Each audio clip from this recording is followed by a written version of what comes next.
Hi, everyone. It's July. We're halfway through 2026. Regardless, I just can't believe how fast. I don't know. Are you all feeling it? Are you feeling how fast time seems to be moving or accelerating? I don't know. I don't think it's just me, but I'm curious about that.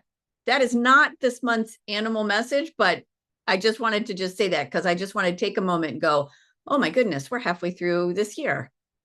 Wow. Anyway, all right. So it's time to share the latest message in trusting the animals. Are you ready? Because here we go. Whenever we come into community around our animals, even around our own grief, regardless of what someone is grieving, the threads of a tapestry begin to weave themselves. There's additional support woven with relationship, which creates belonging. I see this every single month in our pet loss grief circle.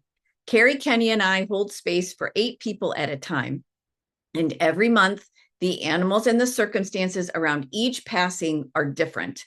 There are different stories, each telling of a unique situation, giving shape to different types of grief. But something happens in each circle that moves me every single time.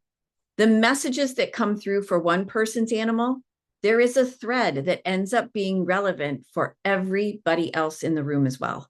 And our circle in June was no exception. The overarching message that month for everyone present, including me and Carrie, was really simple. Slow down, tune in, and we're going to take 2 steps forward and 1 step back. And in that space, in that 1 step back, that's where we're going to find new things to explore. But before that circle even began, Carrie had received a meditation that she shared with all of us just as we were getting going, and she was leading us through gentle movement and breath work. It was, "We are one." And that mantra stayed with us for the full 2 hours we were together. We are one. Not just animal and human, or a grieving person and their animal friend. It was for all of us, everyone in that Zoom room holding different griefs, all held by the same thread. That is community. And for me, in this work that I do with and for the animals, for all of us, that's what community can look like. I saw it again this spring in a completely different setting. For 6 weeks, starting in May and through June, I worked alongside Anna Marie Ellison, as well as 8 other people in our program, Grief, Grace, and Gratitude, Healing Through Grief with the Wisdom of Horses. It wasn't just the horses who taught us. It was our individual and collective grief. Again, all different types, from parents passing to losing an identity to losing a beloved animal. It was all of us together learning from one another. It was also, I have to say, it was also the chickens who kept flitting into the camera every now and then, just giving a little bit of levity to what all we were processing and moving with. In our time together, getting to know Anna Marie's herd and each other, we were sharing and supporting and just simply being together. We all experienced 6 weeks of strangers becoming something more than separate individuals. We too, in this group, became a community alongside the horses and the chickens who were showing us how to be together, kind of like being a herd, if you will. And then there was emotional brilliance. This was the class that I led alongside Danae from Kula Yoga here in Grand Rapids. We walked through soul level intuitive coaching through the lens of the 12 meridians. It was really interesting and fascinating. Each discussion was anchored by a yin yoga practice that supported each meridian and each growth area for the students, class by class. It was an extraordinary group, and I learned a ton, and everybody there, we all learned so much together. And what I loved most is that we learned from each other. It was interesting how all the different stories and everything would build. 12 classes over 6 weeks. It was amazing. These were 3 completely different containers: the Pet Loss Grief Circle, the Grief, Grace, Gratitude with the horses, and Emotional Brilliance with yoga. And in every single one, the same truth kept coming up. We are one. That's not just a meditation that Carrie received for one Saturday in June. It's the truth underneath everything I've described. The animals don't just teach us individually, they gather us, showing one person's grief to another person's grief. And somehow in that sharing, both griefs become a little more bearable. Last month, we talked about embodied intuition and learning to trust what your body already knows. And I want you to notice something now. Every single story I just told you is community helping people trust that knowing together.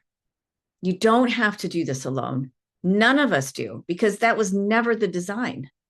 So this month, July of 2026, the animal's message and practice for us is connect to community. And as you know, all year, we've been building something together. We connected to ourselves, sat with tenderness and grief, and found steady trust. We came home to our bodies where we let enduring love move through us, learning how to trust our own embodied knowing. And now we're widening it out. We let that knowing meet other people's knowing. We let the tapestry weave itself. So whether your animal is here with you right now or whether they've passed into spirit, you belong in this. There is a thread already reaching toward you. We are one. That's the message for this month, Connect with Community. I cannot wait to hear how the practices unfold for you, starting this coming Monday and every Monday this month in the Monday morning check-ins that I'll be sending out. And I would be honored to have you join one of our circles or one of our classes this year.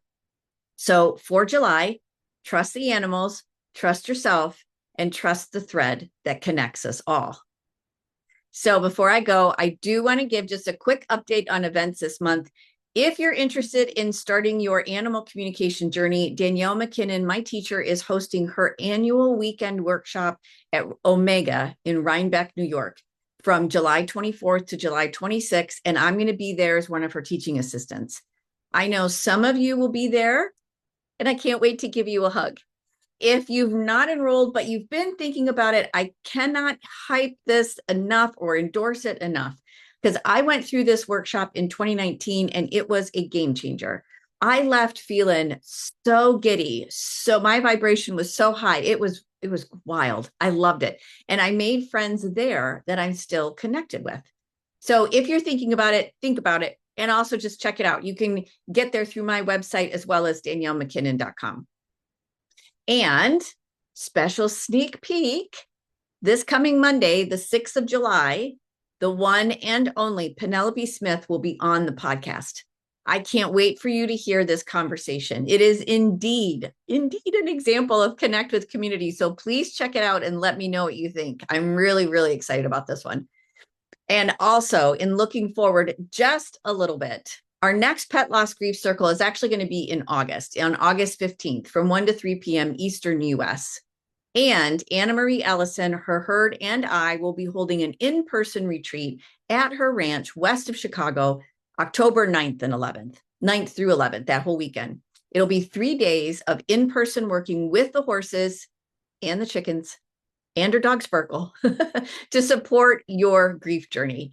You can get information on both of these events, including the Omega workshop, on my website in the events tab. I hope you have a wonderful July. And for those of you in the US, please make sure to keep your animal friends safe and secure when the fireworks go off. Lucas and I, just FYI, will be in the basement for the whole entire, maybe much of the day. It is not my favorite day of the year. Anyway, please take care of yourself, and I will see you right here next month.